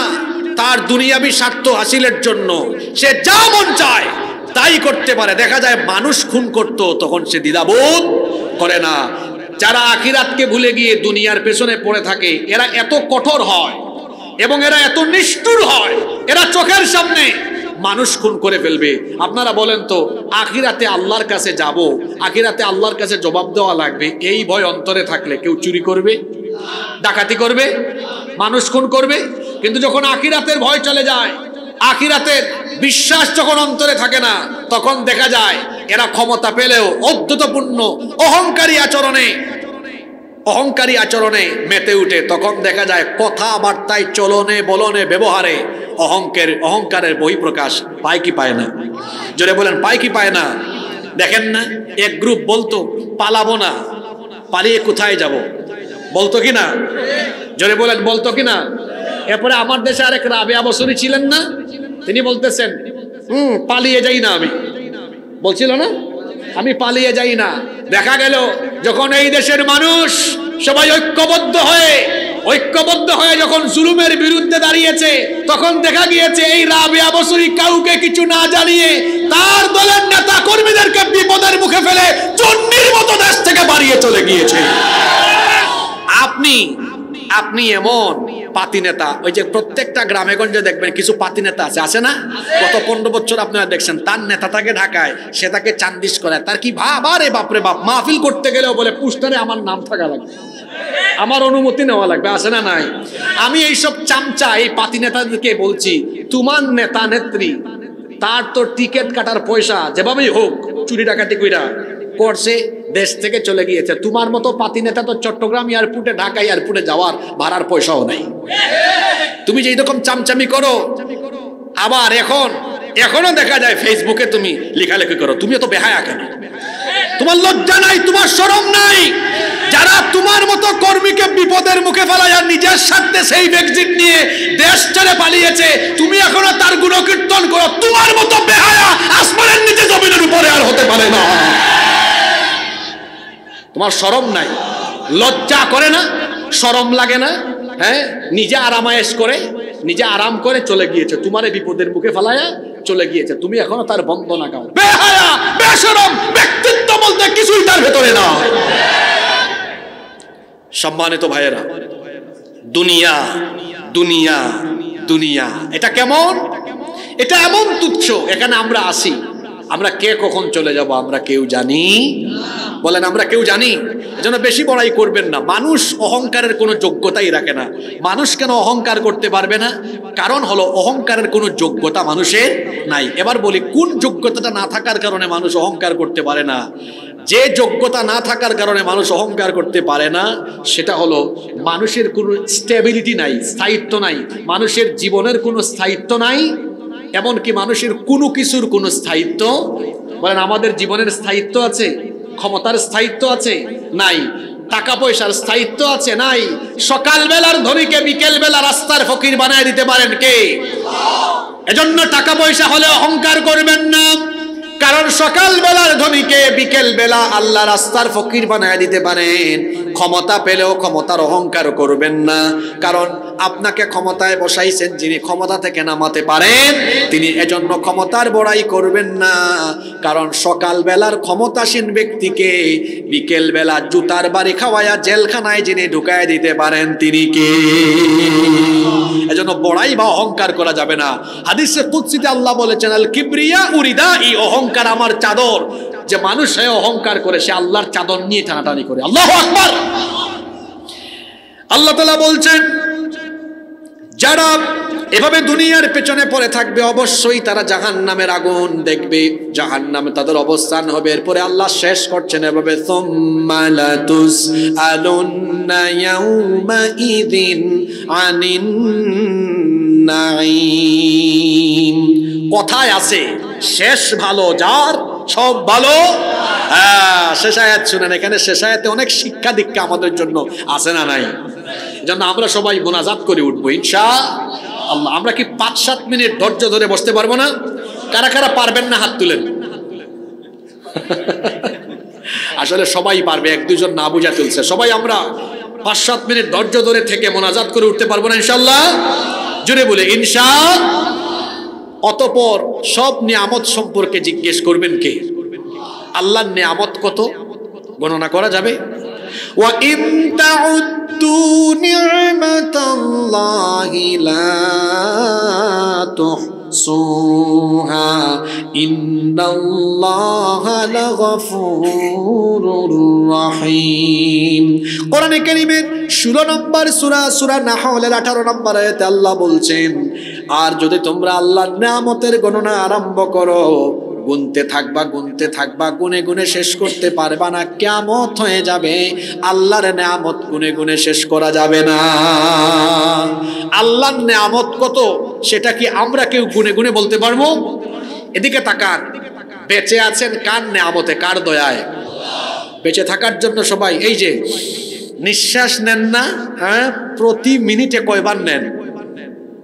হিসাব আছে? জোরে বলেন, হিসাব আছে?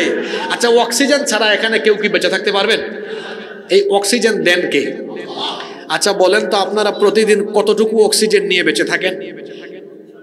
আজকে না হিসাব আছে? আজকের চিকিৎসা বিজ্ঞান বলছে একজন সুস্থ স্বাভাবিক মানুষ বেঁচে থাকার জন্য প্রতিদিন 500 থেকে 600 লিটার অক্সিজেন গ্রহণ করে। আল্লাহু আকবার। আমরা যদি 500 লিটার ধরি, কত লিটার কারো জানা আছে কিনা আমি জানি না। 500 লিটার অক্সিজেনের বর্তমান বাজার মূল্য হলো 5 লক্ষ টাকার উপরে। আমি যদি 5 লাখ টাকা ধরি, তাহলে আমরা প্রতিদিন বেঁচে থাকার জন্য কত লক্ষ টাকার অক্সিজেন নেই? এটা কয় দিনে? আপনারা কথা বলতেছেন না, কয় দিনে? একদিনে 5 লক্ষ, মাসে কত? 30 গুণ 5 লক্ষ, 150 লক্ষ, 1.5 কোটি টাকা। আপনারা পারবেন হয়তো, কিন্তু আমার বাপ দাদার তো পয়সা নাই, আমি পারবো না। 1 বছরের অক্সিজেন কেনার পয়সা আমার বাপ দাদার, ফকির হয়ে যাব আমি। এটা যদি পরিবারের একজন সদস্যের হয়, 5 জন হইলে অবস্থা বুঝছেন, 10 জন হইলে কি হবে? অক্সিজেনের চিন্তা, আরে ভাত চাল ডাল কিনবেন পরে, অক্সিজেনের টেনশনই তো শেষ, ঠিক কিনা? তাইলে প্রতিদিন 5 লক্ষ, মাসে কত কোটি? 1.5 কোটি, বছরে কত? 18 কোটি। তাহলে যার বয়স যত, অত দিয়ে 18কে গুণ দেন, দেখবেন জন্মের পর থেকে এখন পর্যন্ত বিলিয়ন মিলিয়ন ট্রিলিয়ন ডলারের অক্সিজেন গ্রহণ করেছেন। কোনো টাকা দিতে হয় নাই, বিনা পয়সায় দিয়েছেন কে? জোরে জোরে এই নিয়ামত দিয়েছেন কে? আমার দিকে তাকান, আরো গুরুত্বপূর্ণ কথা শুনেন। মাঝে মাঝে আপনারা হাঁচি দেন না? হাঁচি দেওয়ার পরে কি বলেন? হ্যাঁ হ্যাঁ, সবাই বলেন, কি বলেন? আপনি আলহামদুলিল্লাহ পরে আল্লাহর কি করলেন? শুকরিয়া করলেন, প্রশংসা করলেন। তার মানে নিশ্চয়ই হাঁচির ভেতরে ভালো কিছু, এই জন্য তো প্রশংসা করেছেন। আচ্ছা, সেই ভালোটা কি আপনারা শুনতে চান না? আচ্ছা, পৃথিবীর প্রথম মানুষ যাকে আল্লাহ নিজের হাতে বানিয়েছেন, নাম হলো আদম আলাইহিস সালাম। সুবহানাল্লাহ। আদম আলাইহিস সালামের দেহ তৈরি করার পরে তার দেহের ভেতরে আল্লাহ যখন রূহ ঢুকিয়েছেন, রূহ ঢুকানো মাত্রই তিনি কি দিয়েছিলেন? হাঁচি। তখন তিনি বলেছিলেন আলহামদুলিল্লাহ। হাজার হাজার বছর পরে এসে আজকের আধুনিক বিজ্ঞান আলহামদুলিল্লাহ তাফসীর বের করেছে। কেন আলহামদুলিল্লাহ পড়েছেন? আচ্ছা আপনারা বলেন তো, আমরা যে সমাজে বাস করি এই পরিবেশের মধ্যে ধুলা বালু জীবাণু কম না বেশি? অনেক বেশি। আমরা যখন শ্বাস নেই তখন আমাদের এই যে নাকের ভিতর দিয়া অনেক ধুলা বালু জীবাণু ভেতরে ঢুকে একদম ফুসফুস পর্যন্ত গিয়ে ওখানে জমা হয়। এগুলো যদি আল্লাহ অটোমেটিক বের করার ব্যবস্থা না করতেন, কুমিল্লার হাসপাতালে প্রতি মাসে মাসে গিয়ে গিয়ে এই ময়লা সাফ করতে করতে বাপ দাদা 14 গোষ্ঠীর সম্পদ শেষ হয়ে যাইত।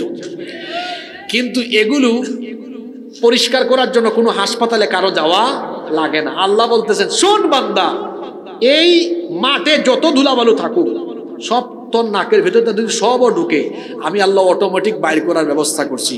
তুই যখন হাঁচি দিবি, এই যে আজকের চিকিৎসা বিজ্ঞান গবেষণা করে দেখেছে, মানুষ যখন হাঁচি দেয়, হাঁচি দিলে পরে 160 মাইল বেগে বাতাস বের হয়। সুবহানাল্লাহ পড়তে ইচ্ছে করে না? মোটর সাইকেল চালক ভাইরা বলেন তো, রাস্তা মোটামুটি ভালো হইলে আপনাদের গতি কত থাকে? ঘন্টায় 60, 70, 80 ধরলাম 80। কিন্তু হাঁচির সময় বাতাসের গতিবেগ কত মাইল? 100। চিকিৎসা বিজ্ঞানীরা গবেষণা করে দেখছেন, মানুষ যখন একবার হাঁচি দেয়, একবার হাঁচি দিলে ওই 160 মাইল বেগে যখন বাতাস বের হয়, তার ফুসফুসে জমে থাকা 5 থেকে 6 হাজার রকমের জীবাণু এক হাঁচি দিয়া বের হয়। এত আস্তে বললেন সুবহানাল্লাহ। তাহলে হাঁচি দেওয়ার পরে এই জন্য আপনারা খুশি হয়ে বলেন কি? আলহামদুলিল্লাহ, আল্লাহ শুকরিয়া তোমার, তুমি ময়লা বের করার ব্যবস্থা করে দিয়েছো। অক্সিজেনের নিয়ামত, হাঁচির নিয়ামত, সারাদিন খান কান নিয়ামত, বুক করেন কান নিয়ামত। এই নিয়ামতের হিসাব বুঝি আল্লাহ চাইবেন না? আল্লাহ বলবেন, এই বান্দা, আমার সূর্য, আমার আলো, আমার বাতাস, আমার পানি, আমার অক্সিজেন, আমার দেয়া নিয়ামত বুক করে তুমি আমার গোলামি করেছো কিনা? হিসাব দিতে হবে কার কাছে? জোরে বলেন, হিসাব দিতে হবে কার কাছে? দুনিয়ার সব নিয়ামত দিয়েছেন কে? আমি আলোচনার শুরুতে বলেছিলাম, দুনিয়ার সবকিছু কার জন্য? না, আল্লাহ না, ভুল বলছেন। দুনিয়ার সবকিছু কার জন্য? মানুষের জন্য। আর মানুষ বানিয়েছেন আল্লাহ কার ইবাদতের জন্য। তাহলে দুনিয়ায় আল্লাহর সব নিয়ামত ভোগ করবেন, কিন্তু ভোগ করে যদি শয়তানের গোলামি করেন, খবর আছে কিন্তু। কারণ সুম্মা লা তুসআলুন্না ইয়াউমা ইদিন আনিন নাঈম। এই চক্ষু এদিকে তাকান, দেখতেছেন যে চোখে দেখতেছেন, এই চোখের নিয়ামত কার? মোবাইল আছে না আপনাদের কাছে? এই মোবাইল, আমি জানি না ভাই, আমাকে একটু সহযোগিতা করেন তো, বাজারে এখন সর্বোচ্চ কত মেগাপিক্সেলের ক্যামেরা আছে, ফোন আছে? 200 না? সঠিক তো? আচ্ছা, 200। আপনি কি জানেন, না চাইতেই আল্লাহ আপনার চোখের মধ্যে 576 মেগাপিক্সেল দান করেছেন। আচ্ছা, এই 200 মেগাপিক্সেলের ক্যামেরা দিয়ে কত দূর আর দেখা যায়? কয়টা কালারই বা শনাক্ত করা যায়? কিন্তু আপনার একটা চোখের ভেতরে আল্লাহ এত ক্ষমতা দিয়েছেন, 10 লক্ষ কালার একটা চক্ষু শনাক্ত করতে পারে। আল্লাহু আকবার। এই চক্ষু কেউ সাফ করে দেওয়া লাগে না। এই যে যারা ক্যামেরা চালায়, দেখবেন এরা একটু পরে ক্যামেরা যখন গুছাবে, তারা এটা পরিষ্কার করে করে ঢুকাবে। মাঝে মাঝে তারা তাদের বাড়িতে পরিষ্কারও করে না। আমাদের এই চক্ষু পরিষ্কার করা লাগে? বলেন লাগে? কত ধুলাবালি ঢুকে। আল্লাহ বলতেছেন, বাদ দাও, পরিষ্কার করার দরকার না। আমি চোখের ভেতরে এক ধরনের পানি দিয়ে দিলাম, যত ধুলাবালি ঢুকুক এই পানি মেডিসিনের কাজ করে, সব সাফ করে দিয়ে চক্ষুকে হেফাজতে রাখে। সুবহানাল্লাহ। এই চোখের নিয়ামতেরও হিসাব আছে না? ইন্না সামআ ওয়াল বাসারা ওয়াল ফুআদা কুল্লু উলাইকা কানা আনহু মাসউলা। আল্লাহ বলছেন, কানের হিসাব হবে, চোখের হিসাব হবে, অন্তরের হিসাব হবে। কালো চশমা লাগাইয়া 14 গ্রামের চিপায় চাপায় যে সুন্দরী মেয়েদের দিকে তাকিয়েছো, ইয়ালামু খাইনাতাল আয়ুনি ওয়া মা তুখফিস সুদূর, চোখের খেয়ানত পাশে থাকা কেউ জানে না। জানেন কে? জোরে বলেন, জানেন কে? চোখের নিয়ামতের হিসাব হবে, কানের নিয়ামতের হিসাব হবে।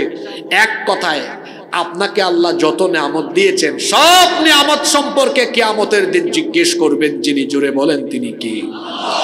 তাহলে যেহেতু আল্লাহ নিয়ামত দিয়েছেন, আল্লাহর নিয়ামত ভোগ করে গোলামি করতে হবে কার? আল্লাহর দেওয়া নিয়ামত ভোগ করে আল্লাহর দেখানো পথে জীবন পরিচালনা করতে হবে। কারণ এই দুনিয়ার জীবন ক্ষণস্থায়ী না চিরস্থায়ী? ক্ষণস্থায়ী না চিরস্থায়ী? গত বছর এই মাহফিলে অনেকে ছিলেন, এই বছর নাই। এবছর ছিলেন, আগামী বছরে অনেকে নাও থাকতে পারেন। এই বছরের মুনাজাত জীবনের শেষ মুনাজাত হয়ে যেতে পারে। আমাদের জীবনের নাই কোনো ওয়ারেন্টি, নাই কোনো গ্যারেন্টি। তো এই জীবনের ওয়ারেন্টি গ্যারেন্টি নাই, তাহলে এই জীবনে বেশি ফুটানি করার দরকার আছে? এই জীবনটাকে কাজে লাগাবো কার জন্য? আল্লাহর পথে কাজে লাগানোর জন্য আল্লাহ একটা কিতাব দিয়েছেন, কিতাবের নাম হলো আল কোরআন। এই কোরআনের রঙে আমরা আমাদের নিজেদের জীবনকে রাঙিয়ে আখিরাতমুখী জীবন গঠন করব, আল্লাহর ইবাদতের মাধ্যমে জীবন কাটাবো। আল্লাহ আমাদের সবাইকে তৌফিক দান করেন।